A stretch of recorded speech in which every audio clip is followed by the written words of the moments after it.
கர்த்தருடைய பரிசுத்த நாமத்திற்கு மகிமை உண்டாவதாக. இந்த காலை வேளையில் உங்களை எல்லாம் சந்திப்பது மிகவும் மகிழ்ச்சியாக இருக்கிறது.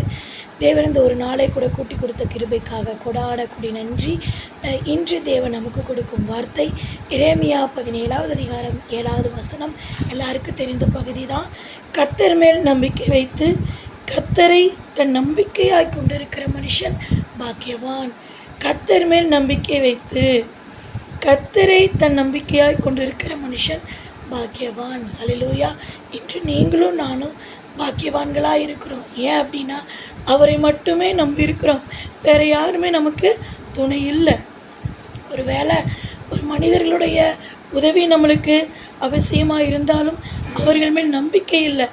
தேவன் மேல் நம்பிக்கை வைத்து, ஆண்டவரே உண்மை மாத்திரம் நம்பி நிற்கிறேன்ப்பா, இந்த மனிதன் மூலமாக நீ செய்ய விரும்பினால் செய்யும் நம்ம சொல்லலாம். ஆனால் தேவன் மாத்திரம் நமக்கு நம்பிக்கையாக இருக்கும்போது எல்லா கஷ்டங்களும் எல்லா பாரங்களும் மாறும். நம் தேவைகள் எல்லாம் சந்திக்கப்படும். ஹல்லேலூயா. ஒன்றே ஒன்று புரிந்து கொள்ளுங்க, அவரை மட்டும் நம்புங்க, அவரை மட்டும் விசுவாசிங்க. கர்த்தர் மேல் மட்டும் உங்களுடைய முழு இருதயத்தை வைங்க. அவரே உங்களுக்கு துணையாக இருந்து நடத்துவாராக. God bless you. God bless you.